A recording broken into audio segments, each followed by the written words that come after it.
Dear students, welcome to IAS master. Hello everyone. जैसे अभी gate का एग्ज़ाम जो है 2 दिन के बाद हमारा होने वाला है, तो कुछ की पॉइंट्स जिसको हमको ध्यान रखना होगा एग्ज़ाम से पहले और एग्ज़ाम टाइम पे, उसके बारे में थोड़ा सा डिस्कस करेंगे। ठीक है, जैसे हमने पिछले 1 साल से बहुत तैयारी किया, बहुत सारा क्वेश्चंस किया, बहुत रिवीजन किया। अब ये जो गेट का टाइम होगा, जो एग्ज़ाम का टाइम होगा 3 घंटे का ड्यूरेशन, उसमें हमारा डिसाइड हो जाएगा कि हमने जो तैयारी किया उसको सही से इम्प्लीमेंट किया कि नहीं किया। तो उन पॉइंट्स पे डिस्कशन होगा। थोड़ा बहुत ही छोटा वीडियो होगा, ये आपका काम का होगा। Just go through the video, right. कुछ ज़्यादा चीज़ यहाँ पे चेंज नहीं करना है। बेसिकली इसका पर्पस ये है कि जो चीज़ आता है उसको हम कैसे इम्प्लीमेंट करने, जो नहीं आता वो तो भूल जाओ, अभी बहुत नया चीज़ पढ़ने का ज़रूरत नहीं है। बट जो चीज़ हमने पढ़ लिया है उसको कितने अच्छे तरीके से इम्प्लीमेंट कर लिया जाए। तो बेसिकली हम लोग यहाँ पे इसलिए नहीं है कि कुछ नया बताएंगे आपको कि ये नया करके आपको फिर वहाँ अपने पाथ से डेविएट हो जाना है। हम सिर्फ इसलिए आए हैं कि जो हौसला लेके आपने स्टार्ट किया था अपना एग्जाम की तैयारी, उसी हौसले के साथ और विद द पेशेंस आप बने रहिए और एग्जाम में मैक्सिमम आप जितना ऑब्टेन कर सकते हैं अपने तैयारी के हिसाब से, उतना मैक्सिमम मार्क्स को ऑब्टेन कीजिए। राइट। जैसे अभी क्या हो सकता है कि हम तैयारी कर रहे हैं और लास्ट में हमको लग सकता है कि नहीं इस साल शायद नहीं हो पाएगा, ठीक है, अगले साल देखेंगे। उस मोड पे अभी नहीं जाना है। फ्रस्ट्रेशन, डिप्रेशन, सही होगा नहीं होगा, ये सब नॉर्मल पार्ट है, ये सब होता होगा सबके साथ। अभी आपको अपना कामनेस मेंटेन करना है और जितना भी तैयारी किया है ये समझ के चलना है कि मेरा ऑप्टिमम तैयारी हो गया है, मैं मेरा बेस्ट एफर्ट एग्जाम में देने वाले हूँ। क्या कह रहे हैं सर? बिल्कुल सर। तो उसी चीज पे कुछ पॉइंट्स है, आइए डिस्कस करते हैं उन पॉइंट्स को। तो देखो, जैसे हमारे पास एग्जाम के 1 दिन पहले किस किस पॉइंट्स का ध्यान रखना है। अब ये जैसे मैंने कहा कि फ्रस्ट्रेशन हो रहा होगा, टेंशन हो रहा होगा कि कैसा रहेगा पेपर, कितने नंबर आएंगे, ये सब्जेक्ट छूट गया है, उसमें रिवाइज नहीं हो पाया है, तो ये सब चीज़ें हो सकता है। बट फिर भी आपको कोशिश करना है कि प्रॉपर स्लीप अभी आप लेते रहें, क्योंकि ऐसा होगा कि बहुत सारा चीज़ पढ़ने के बाद भी अगर उस मोमेंट पे तुम ठीक से इम्प्लीमेंट नहीं कर पा रहे हो तो सारा चीज़ें जो 1 साल का मेहनत है वो बेकार हो जाएगा। तो कम से कम एग्जाम से पहले आपका प्रॉपर स्लीप होना चाहिए, दैट इज़ वेरी नेसेसरी। अभी कोई नया चीज़ खास नया फिर से कि ये सब्जेक्ट छूट गया इसको पढ़ लेता हूँ, ये नहीं करना है, वो उतना फ्रूटफुल नहीं होगा। अगर थोड़ा बहुत तुम रिवाइज करना चाहते हो तो उसको रिवाइज कर सकते हो।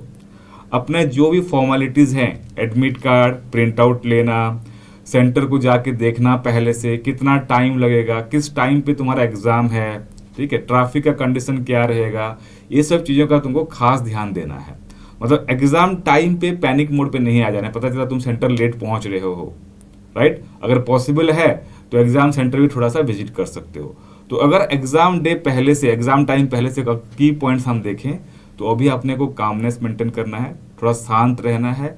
हमको मन में ये सोचना है कि जो भी हमको तैयारी करना था वो सारा तैयारी हमने कर लिया है। अब नया टाइम या नया चीज़ पढ़ने का टाइम निकाल के नया चीज़ पढ़ने का हमारे पास स्कोप नहीं है। छोटा मोटा अगर फॉर्मूला रिवाइज करना चाहते हैं तो that is well and good, और जो फॉर्मेलिटीज़ पहले से देखना होता है वो सारा हम देख के जाएंगे एग्ज़ाम हॉल में। और दिमाग में ये मत लाना कि इस बार का ऐसे ही दे देता हूँ, नेक्स्ट ईयर देखा जाएगा। इस बार का तुमको अपना 100% देना है, राइट। चलिए सर, आप आगे बताइए। एक्चुअली सर, इसमें जो पैनिक वाला कंडीशन है उसको एक्सेप्ट ही कर ले स्टूडेंट। एंजाइटी होना बहुत लाजमी है। बिल्कुल, आपने 1 साल तैयारी की है और आपका ये डे ऑफ जजमेंट वाला कंडीशन आ गया है कि आप एग्जाम देने वाले हैं, तो वो एंजाइटी होना तो बहुत नेचुरल है, वो सबके साथ होगा। लेकिन अननेसेसरी जो पैनिक वाला कंडीशन होता है, जैसे सर ने कहा कि अगर एग्जामिनेशन सेंटर नया है आपके लिए, एक बार आप 1 दिन पहले जाके चाहे तो विजिट कर सकते हैं, देख सकते हैं, तो अननेसेसरी जो पैनिक कंडीशन है वो तो नहीं रखना है। बट जो नॉर्मल एंजाइटी है उसको एक्सेप्ट कर लेंगे तो बेहतर होगा आपको उसको मेंटेन और मैनेज करने में।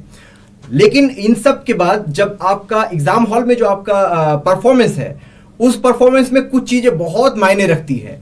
जैसे एग्जाम हॉल में जब कोई भी स्टूडेंट इंटर करता है और क्वेश्चंस को देखना स्टार्ट करता है, इनिशियल कंडीशन में जनरली क्या है, उसको लगता है कि हर एक क्वेश्चन को ध्यान से बनाए। तो उस 3 घंटे में सर पहला वाला जो आवर होता है वो थोड़ा सा आराम से करता है, थोड़ा टाइम उसमें उसको ज्यादा लगता है। इनफैक्ट अगर आप ध्यान देंगे तो लेटर ऑन जो लास्ट के कंडीशंस होते हैं उसमें क्या है, उसको टाइम कम समय में ज्यादा से ज्यादा ग्रैब करने की कोशिश करता है। यहाँ पे ये बोल सकते हैं कि हम इनिशियल कंडीशन में जो एक्यूरेसी है वो ज्यादा होता है स्टूडेंट का, और थोड़ा लेटर स्टेज में एक्यूरेसी थोड़ा सा कम हो जाता है। इसको मैनेज करने के लिए आपको पहले से ही अपना स्ट्रेटेजी और टाइम मैनेजमेंट जो आपने रखा हुआ है उसी आप स्ट्रेटेजी पे ही बिल्कुल अलाइन रखिए। स्ट्रेटेजी ऑन ऑफ सडन आप चेंज मत कीजिए। अच्छा, दूसरी बात क्या है कि कुछ स्टूडेंट हमेशा ये पूछते हैं कि सर एग्जाम में क्या एक बार पूरा क्वेश्चन एक ही लीनियर अप्रोच के थ्रू कर लें या फिर हम उसको साइक्लिक अप्रोच कर लें। तो इसमें भी दोनों ही बात सही है, डिपेंडिंग अपॉन आपने अपनी तैयारी कैसे कर रखी है। और इसमें सर बेसिकली टेस्ट सीरीज का बहुत बड़ा रोल है कि आप जब टेस्ट सीरीज दे रहे थे, अगर आपने लीनियर अप्रोच करके और आपने देखा कि आप उसमें अच्छा अपने आप को मैक्सिमाइज कर पा रहे थे, then don't change it. Whatever the strategy you are having during the test series time, the same strategy you can have during the time of GATE examination also. Full length test series में, isn't it? वो sir? किसी के लिए भी कुछ भी suitable हो सकता है। कोई लीनियर अप्रोच से चल सकता है, कोई साइक्लिक अप्रोच से चल सकता है। इन दोनों में से कौन सा सही है ये कहना मुश्किल है, वो person to person, student to student depend करेगा। जी सर।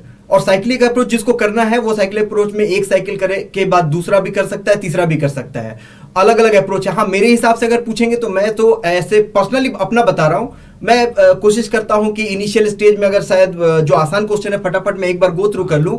उससे बेनिफिट ये होता है कि गेट एग्जामिनेशन ईएस के रिस्पेक्ट में थोड़ा सा टाइम ज्यादा देता है, इजंट इट? और जब टाइम ज्यादा मिलता है तो आप फर्स्ट में जो आराम से जल्दी जल्दी बन सकता है आपने वो भी बना लिया, और एक बार आपका थोड़ा सा क्वेश्चन भी गो थ्रू हो गया किस टाइप के क्वेश्चन है वहां पर।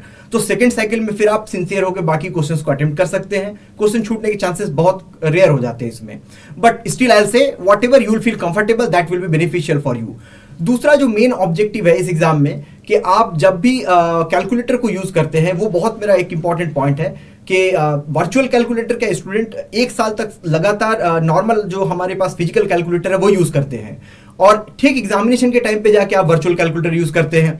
तो जिन लोगों को भी एग्जाम देना है, मैं ये ऐसा उम्मीद करता हूं कि आप लोगों ने वर्चुअल कैलकुलेटर ऑलरेडी यूज किया होगा, और अगर नहीं किया है तो बहुत जरूरी है कि आप एक बार, एंड्रॉइड वर्जन का एप्लीकेशन भी अवेलेबल है, आप देखेंगे इंटरनेट पर तो, और टीसीएस जो कि एग्जाम कंडक्ट कराती है उसके द्वारा आपका डेस्कटॉप वाला जो वर्जन है वो भी अवेलेबल है वर्चुअल कैलकुलेटर के लिए। अगर नहीं आपने कभी यूज किया तो you must use it before going to the examination. दूसरी बात इसमें यह है कि जब आप कैलकुलेटर का यूटिलाइजेशन वहां करेंगे तो मेरे तरफ से ये सजेशन है कि अपने कैलकुलेशन के जो पार्ट है उसको सिंप्लीफाई कर लें, और जितना तक हो सके वर्चुअल को थोड़ा कम यूज करें, क्योंकि अगर आप बहुत ज्यादा यूज टू नहीं है उस पर्टिकुलर कैलकुलेटर के तो उसको सिर्फ मिनिमम यूज में ही रखा जाए। व्हाट यू से सर? डेफिनेटली, क्योंकि आप वहाँ कुछ नया चीज वहाँ पे करना चाहेंगे तो उसमें टाइम खराब हो सकता है। ठीक है, तो जितना आपने पहले मैनुअली सोच लिया, कर लिया, उसके बाद उसको यूज करें फाइनल स्टेज पे तो वो बेहतर होगा। जी सर। और साथ में जो एमएसक्यू क्वेश्चन है उसके लिए भी चिंता नहीं करना है। एमएसक्यू में अगर लिखा है ऊपर एमएसक्यू दैट इज फाइन, और इसके अलावा आप जब क्वेश्चन पढ़ेंगे वहां भी लिखा रहता है इज एंड ऑब्लिक देके वहां पे बैकस्लैश देके आर, इससे समझ में आता है कि मल्टीपल इसके आंसर्स हो सकते हैं। उस मल्टीपल आंसर्स में आपका एक भी आंसर हो सकता है, दो भी ऑप्शन, कोई भी ऑप्शन आंसर हो सकता है। तो ये भी आपको प्रिपेयर रहना है कि एमएसक्यू अगर वाला टाइप का क्वेश्चन आता है तो आपको सारे ऑप्शंस को ध्यान से देखना है उसमें, otherwise you may miss the marks. क्योंकि अगर आपने सारे ऑप्शन नहीं है, मान लेते हैं कि किसी एक क्वेश्चन में आपका 4 में से 3 सही था, आपने 2 ही मार्क किया, but still you will not get the any marks for that particular question. जैसे इसमें सर क्या होता है कि कुछ क्वेश्चंस मैंने देखा हुआ है कि उसमें पर्टिकुलरली लिखा होता है कि रिपोर्ट इन इंटीजर, या round on the lower side, या round on the higher side. तो इस चीज पे खास ध्यान देना है। जैसे 27.3 हमारा आंसर आया, बट क्वेश्चन में लिखा हुआ था कि report in integer on the lower side, तो तुमको 27 लिखना है। तो उस पर ध्यान देना है, क्योंकि अगर 27.3 तुमने लिखा है और क्वेश्चन में ऑलरेडी राउंड करने को लिखा गया है तो उस पर कोई नंबर नहीं मिलेगा। बिल्कुल सर। और साथ में ये इंटीजर वाले पार्ट के साथ एक और पार्ट मैंने ऑब्जर्व किया, लास्ट टाइम भी आपने बताया था कि क्वेश्चन में लिखा रहता है which of them are not correct या करेक्ट। हाँ। तो वो ना एक जल्दीबाजी में एक मिस्टेक हो जाता है कि हम देख नहीं पाते कि नॉट करेक्ट वाला पूछ रहा था या करेक्ट वाला पूछ रहा था। तो जानते हुए प्रॉपर आंसर क्या होना चाहिए हम गलत मार्क करके आ जाते हैं। तो ये basically compare to other exams मैंने ये भी आइडेंटिफाई किया, गेट पे सिली मिस्टेक्स करके बच्चे ज्यादा आते हैं। बिल्कुल, मुद्दे की बात यह है सर कि तुम लोगों ने जो भी पढ़ा हुआ है अभी, अगर उसको इम्प्लीमेंट कर ले तो एग्जाम हॉल में, और वहां से निकलने के बाद तुमको ये नहीं लगता कि मैं ये ठीक कर सकता था, तो वो तुम्हारी एग्जाम में इम्प्लीमेंटेशन 100% हो गया। जो नहीं पढ़ा है, जो नहीं आता है, वो तो ठीक है। तो इस चीज़ पे फोकस करना है। अभी हम लोग कोई नया चीज़ तुमको समझाने नहीं वाले हैं, सेम चीज़ है, just we need to implement. जो भी पढ़ा हुआ है उसको तुमको इम्प्लीमेंट करना है। जो भी तुमने 1 साल में पढ़ लिया या 2 साल में पढ़ लिया, उसको वहाँ पे रिप्रोड्यूस करना है। दिमाग में ये नहीं आना चाहिए कि इतना नॉलेज जो मेरे पास था, उतने नॉलेज के साथ ही मैं और 3 नंबर या 4 नंबर ऐड कर सकता था। अगर ये हो गया तो तुम ये समझ लेना कि तुम्हारा एग्जाम बहुत अच्छा हो गया है। पर सर एग्जाम से एक दिन पहले वाला जो अप्रोच है उसमें भी मेरा अपना एक पर्सनल कंसर्न है। मैं इसको बिलीव करता हूं कि एक साल आपने जो तैयारी की, जितने भी आपके डाउट थे आपने उसको भी क्लियर किया। अब जो भी रह गया ना, आप एक दिन पहले अगर उस केओस में आप फिर से एंटर करते हैं तो ये तो नेवर एंडिंग गेम है आपका, कहीं ना कहीं कुछ ना कुछ आपका जरूर थोड़ा बहुत रह जाएगा। बिल्कुल, और बिल्कुल। उस कंडीशन में ठीक एक दिन पहले भी अगर उसको आप डिग आउट करके और चाहते हैं कि मैं इसका आंसर ढूंढूं या कहाँ क्या है उसको ठीक करूं, वो अब एक दिन में बिल्कुल भी जल्दी से ठीक नहीं होने वाला है। इनफैक्ट वो आपके कॉन्फिडेंस को लूज कर देगा। उससे ज्यादा बेहतर है कि अपने ऊपर पूरा भरोसा रखे जो आपने तैयारी की है, और उस भरोसे के साथ आखिरी दिन में थोड़ा सा अपने माइंड को रिलैक्स करें।